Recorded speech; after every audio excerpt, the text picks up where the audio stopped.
आज हम एक बहुत ही दुखद घटना पर बात करने वाले हैं। एयर इंडिया की उड़ान 171 का हादसा। ये विमान बोइंग 787 ड्रीमलाइनर था। हाँ, ड्रीमलाइनर काफी आधुनिक विमान माना जाता है ये। बिल्कुल।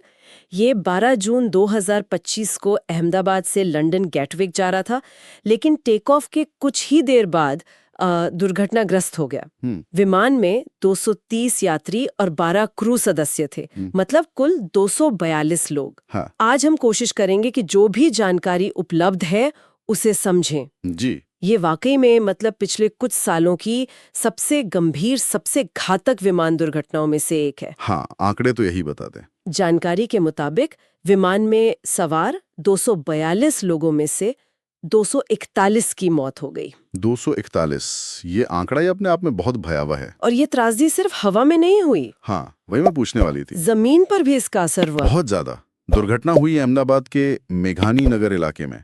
विमान सीधा बीजे मेडिकल कॉलेज के एक हॉस्टल ब्लॉक पर जा गिरा। ओह, हॉस्टल पर? मतलब रिहायशी इलाका था वो? जी बिल्कुल। और इसी वजह से जमीन पर भी भारी नुकसान हुआ। कितना, मतलब जमीन पर कितने लोगों की? रिपोर्ट्स के अनुसार कम से कम 38 लोगों की मौत जमीन पर हुई हे भगवान। और 60 से ज्यादा लोग घायल भी हुए। तो मतलब टेक ऑफ के तुरंत बाद हुआ हादसा अगर आबादी वाले इलाके के पास हो तो इतना खतरनाक हो सकता है? हाँ, क्योंकि विमान ज्यादा ऊंचाई पकड़ ही नहीं पाया था, शहर के ऊपर ही था। हाँ। और जब वो नीचे आया तो सीधा बिल्डिंग से टकरा गया। ये स्थिति को और भी दुखद बना देता है। बिल्कुल। और इस सब के बीच एक अविश्वसनीय सी बात भी है। हाँ, वो अकेले जीवित बचे यात्री की कहानी। हाँ, एक व्यक्ति बच गया। जी, 40 साल के ब्रिटिश नागरिक हैं विश्वास कुमार रमेश। रिपोर्ट्स बता रही हैं कि वो एक इमरजेंसी एग्जिट के पास बैठे थे। और वो बच गए कैसे? उन्हें बस मामूली चोटें आई हैं। ये वाकई किसी चमत्कार जैसा है। इतनी भीषण दुर्घटना में किसी का इस तरह बचना बहुत बहुत दुर्लभ होता है। यकीनन। मृतकों में एक जाना माना नाम भी था ना? हाँ, गुजरात के पूर्व मुख्यमंत्री विजय रूपाणी जी, वो भी इसी विमान में थे। अच्छा। अपनी बेटी से मिलने लंदन जा रहे थे। जाहिर है उनके होने से भी इस हादसे पर काफी ध्यान गया। लेकिन सबसे बड़ा सवाल तो यही है कि आखिर हुआ क्या? मतलब इतना आधुनिक विमान टेक ऑफ के तुरंत बाद। क्या, कैसे?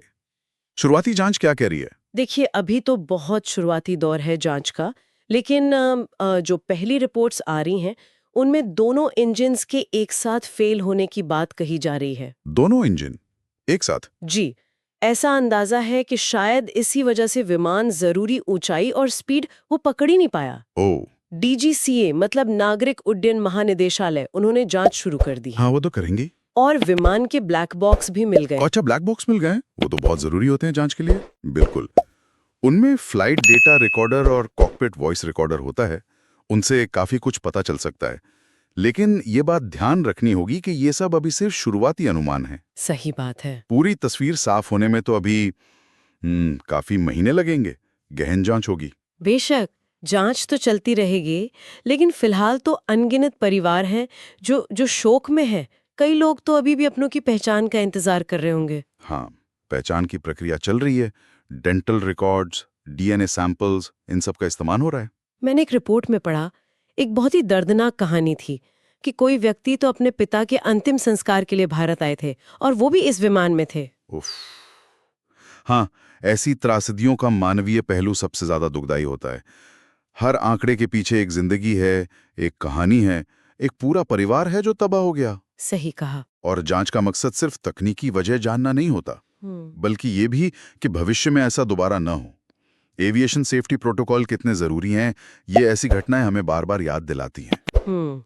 हमें सिर्फ क्या हुआ नहीं, बल्कि क्यों हुआ, इसकी तह तक जाना ही होगा। तो हमने आज एयर इंडिया फ्लाइट 171 के हादसे के मुख्य पहलुओं पर बात की। अहमदाबाद में टेक ऑफ के तुरंत बाद दुर्घटना, विमान में और जमीन पर भारी तबाही, जी।